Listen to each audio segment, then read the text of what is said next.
There's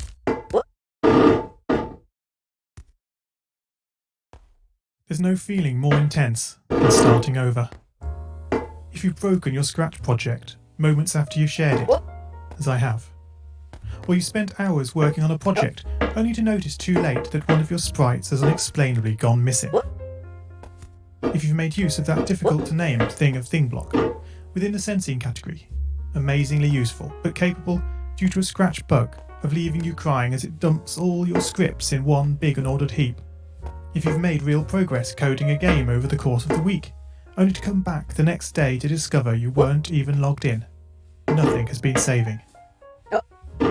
Starting over is harder than starting up.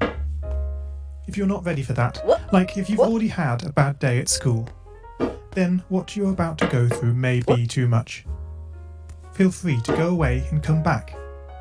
I'll be here. Alright, thanks for coming with me on this trip. I'll understand if you need to take a break at any point. Just find a safe place to stop and remember to pause the game by pressing P.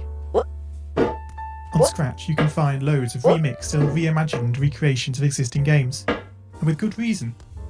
George Bernard Shaw said, "Imitation is not just the sincerest form of flattery, it's the sincerest form of learning."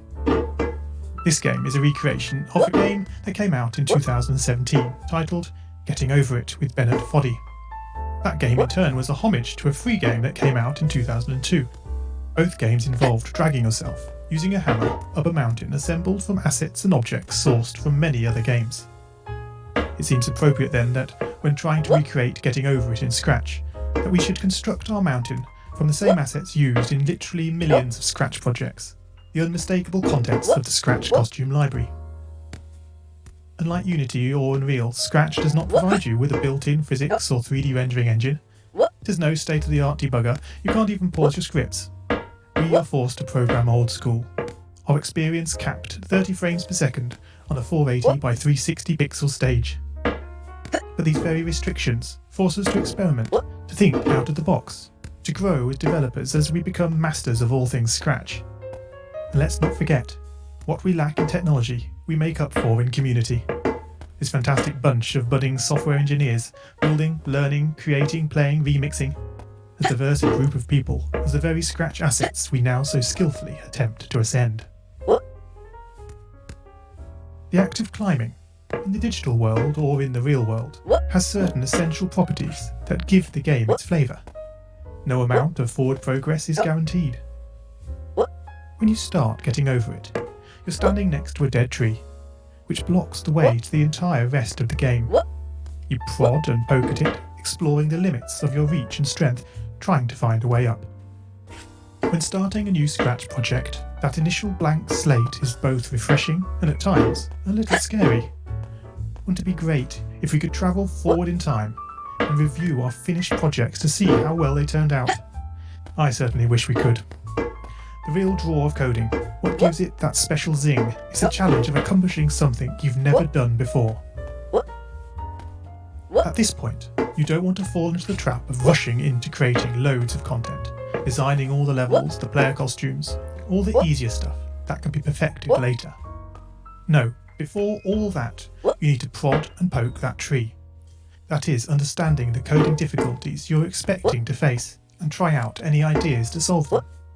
You may not be able to time travel, but at least this way you can get a good idea of how well your project is likely to go, and potentially save yourself a lot of time. This project began life a couple of months ago as 3 simple scripts: the player, hammer, and level.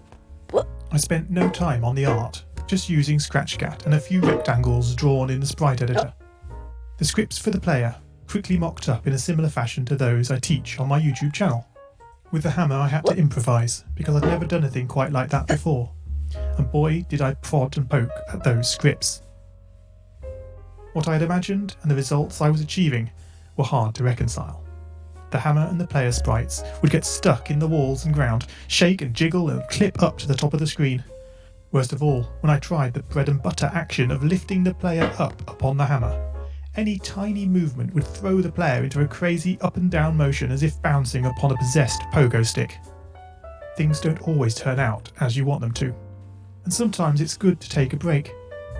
So, for the time being, I shelved the project, letting it slowly slip down the list of unshared projects, joining the countless multitude of unfinished, unseen projects that haunt the vast storage archives of MIT.